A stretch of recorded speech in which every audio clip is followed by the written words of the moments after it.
Students, welcome back to YouTube channel Chaitanya classes. અને CET ની પરીક્ષાનો ચોથો ટોપિક દર્પણ આકૃતિ એટલે કે મિરર ઇમેજ. કોઈ વસ્તુને અરીસા સામે મૂકો તો એ અરીસામાં કેવી દેખાય? મજા આવે એવું છે. ચલો જોઈએ.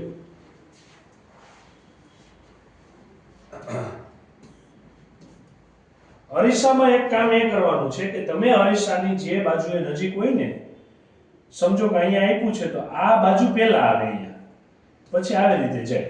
એટલે તમે ક્યાંક દુકાનમાં જાઓ ને કપડાની, ત્યાં દુકાન છે ને નાની એવી જ હોય. અને એ લોકોએ ખાસ કરીને જ્વેલર્સમાં શું કરેલું હોય, સામેની દિવાલ જ્યાંથી તમે દરવાજામાંથી એન્ટ્રી કરો છો ને એની સામેની દિવાલે આખામાં અરીસો માર્યો હોય. અને તમે બહારથી જુઓ તમને દુકાન બહુ મોટી લાગે. કેમ કે અહીંયા જેટલી દુકાન છે એટલી અરીસામાં બીજી દેખાતી હોય ને. અને આપણને શું થાય કે ખરેખર દુકાન એટલી લાંબી છે.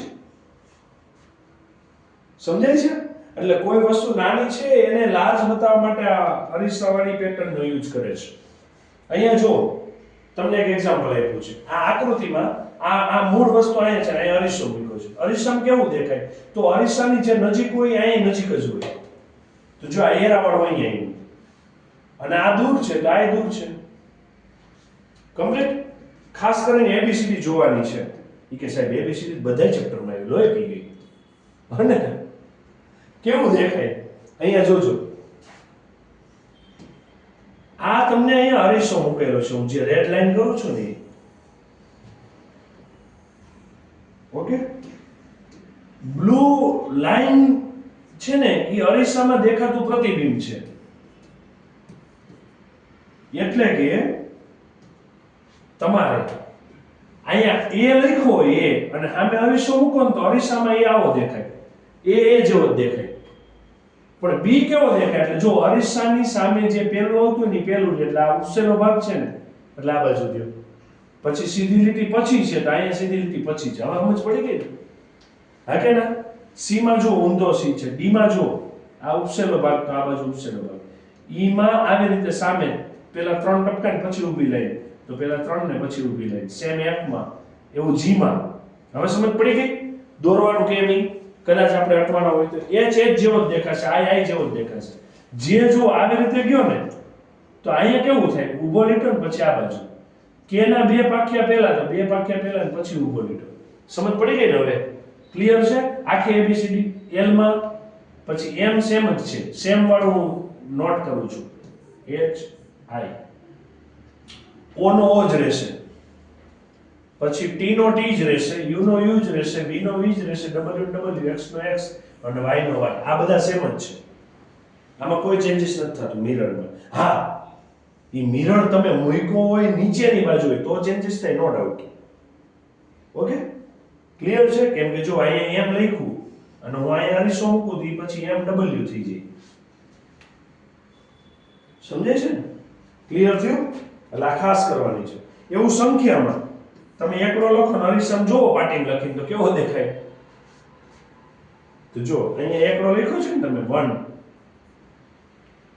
તો હવે પાટીમાં જોવો શું થઈ જાય? પહેલા ઊભી લાઈન, પછી આ સાઈડનું અને પછી આમ સેમ જુઓ 4. આ બે જુઓ કેવા દેખાય? 3, 4, 5, 6, 7, 8 અને 9. એમાં 8 જેવા દેખાય છે. સમજાય ગયું? તમને એમ થાય બાકીના આવું કેમ ન આપ્યા છે? તો 0 0 જેવો જ દેખાય. અને તમે એમ કહો કે 125 કેવા દેખાય અરીસામાં? તો ચલો, અરીસામાં 5 પહેલા છે ને, હા કે ને?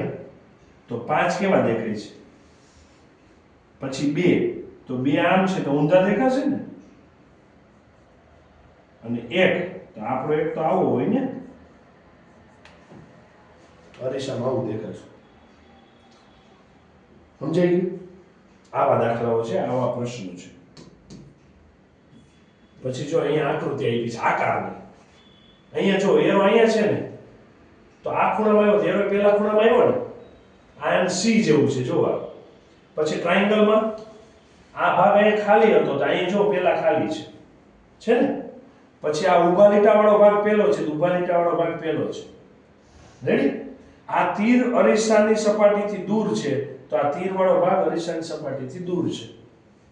ક્લિયર થયું? હવે આ ભાગ અરીસાની સપાટીની નજીક છે તો આ ભાગે અરીસાની સપાટીની નજીક આવે. આપણે ક્યાં દોર નાખીએ? એ બાજુ દોર નાખીએ ને. આ રહ્યું જો થયું. હા કે ના? પછી અરીસાની સપાટીની બાજુમાં નજીક કયો ભાગ છે? બ્લેક. તો અહીંયા બ્લેક છે. અન્ડરસ્ટેન્ડ? Got it? સેમ એવું ત્રિકોણમાં અહીંયા ફૂલડામાં અહીંયા એવું. પછી આ આકારોના બીજા ચિહ્નોના પ્રતિબિંબ છે. હવે સમજ પડી ગઈ છે ને આખું કમ્પ્લીટ કેમ કરવાનું છે? અને અહીંયા તમને આકારો આધારે ત્યાર પછી અરીસો ઉપર કે નીચે રાખવામાં આવે. આ સાઈડમાં રાખ્યો છે. હવે જો અરીસો અહીંયા આ વચ્ચે રાખ્યો, ઉપર અહીં વસ્તુ છે તો આનું પ્રતિબિંબ નીચે ઊંધું જ પડે ને, સીધી વસ્તુ છે. પાણીમાં આપણે ઊંધા જ દેખાવાના. આપણા પગ પાસે આપણા પગ જ હોય, માથું અંદર ગયું હોય, સીધી વસ્તુ છે ને. તો અહીંયા જો આ બે ટપકા નીચે વહી ગયા. હા કે ના? આ ઉપર હતું નીચે વહી ગયું, નીચે હતું ઉપર આવી ગયું. ક્લિયર છે?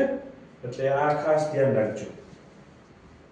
અને પછી એવો ગુજરાતી ઘડિયાળમાં છે. ઘડિયાળમાં ખાસ તમને જે સમય આપ્યો હોય ને, જે સમય, દાખલા તરીકે તમને આ કેટલા વાગ્યા ચેક કરો તો 3:35 થઈ છે. તો અરીસામાં કેવું દેખાય? કાંઈ નહીં. 11:59 માંથી આ બાદ કરી નાખવાનું. અરીસામાં એટલા વાગે. હા, 12 વાગે થાય ને. 11:59 પછી 60 એટલે 12 થઈ જાય.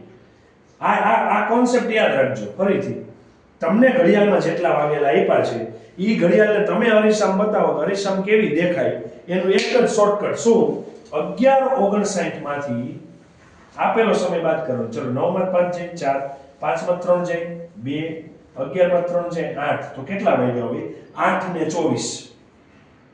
કેટલા થયા હોય? 8 ને 24. તો ચલો આના 8 ને 24 ચેક કરો તો 8 કાંટો છે કે નથી? છે 8 કાંટો કે?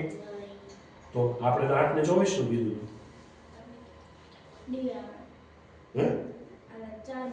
હા, પણ કેવી રીતે? જો આપણે તો કોન્સેપ્ટમાં ઈ લીધું હતું ને. હા કે ના? આપણે તો કોન્સેપ્ટમાં ઈ લીધું છે. જો પણ સર જેમ મોટો કાંટો આમ આવતો જાય ને તે છે નાનો કાંટો 11 ને 60 માંથી બાદ કરવાનું બેટો. બોલા ભાઈએ પહેલા કીધું જ ને સર 11 ને 59 શું કામ 12 વાગ્યામાંથી જ બાદ કરવાના. કેટલા હતા? 3 ને 35 ને. હાલો ભાગ ઉડાડો. 10 એટલે અહીંયા કેટલા થશે? 5. આગળ ઘટશે? પાકું ને? શ્યોર છો? ક્લિયર છો? 10 માં 5 જાય તો 5 માં 3 જાય તો હા સર આવશે? બાદ બાકીનું પાકું?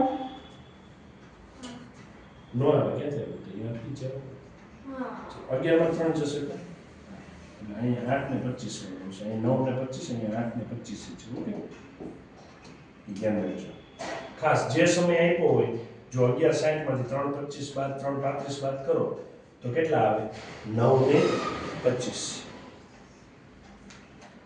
રેડી?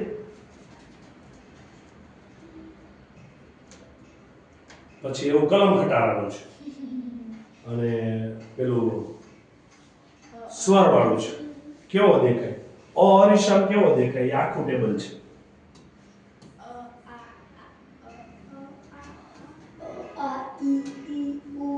રેડી? એ અને આખો કક્કો યાદ રાખવો પડશે. ઓકે, નહીતર ફિટ થઈ જશે. અને સોલ્વ કરજો. પછી દર્પણ આકૃતિ વાળો વિડિયો આખો YouTube ચેનલમાં નવોદય વાળા પ્લેલિસ્ટમાં જોવા મળશે. અહીંયા જો ને સોલ્વ કરો તો કેવો થશે? તો આ ઊભો લીટો પહેલા ને, ખાસ તો ઊભો લીટો પહેલા. હવે ઊભો લીટો અહીંયા બીજે ક્યાંય નથી જોવો એ રીતે. એટલે આ એક જ ઓપ્શન થઈ ગયો. કલમનો ક એમાં આ ઉપરનું વાક્યું પહેલા. તો આને કેમ લખાય? આમ લખાય ને, જોજો. હા કે ના? આવું છે કોઈ? ઠઠડિયાનો ઠ તો આ પહેલા આમ આવશે ને,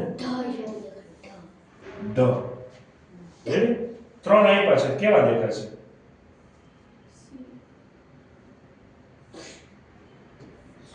આવડશે ને? હવે કમ્પ્લીટ છે? ડન. તો આ દર્પણ આકૃતિ વાળો છે અને આના વિડિયો તમે ખાસ જવાહર નવોદયના પ્લેલિસ્ટમાં તમને જે આપેલા છે દર્પણ આકૃતિ મિરર ઇમેજ વાળા એ સોલ્વ કરજો ને તમારી બુક તમે જે મટીરિયલ યુઝ કરી રહ્યા છો એમાંથી સોલ્વ કરજો એટલે આવડી જશે. મળીએ નવા લેક્ચરમાં નવા વિડીયો સાથે.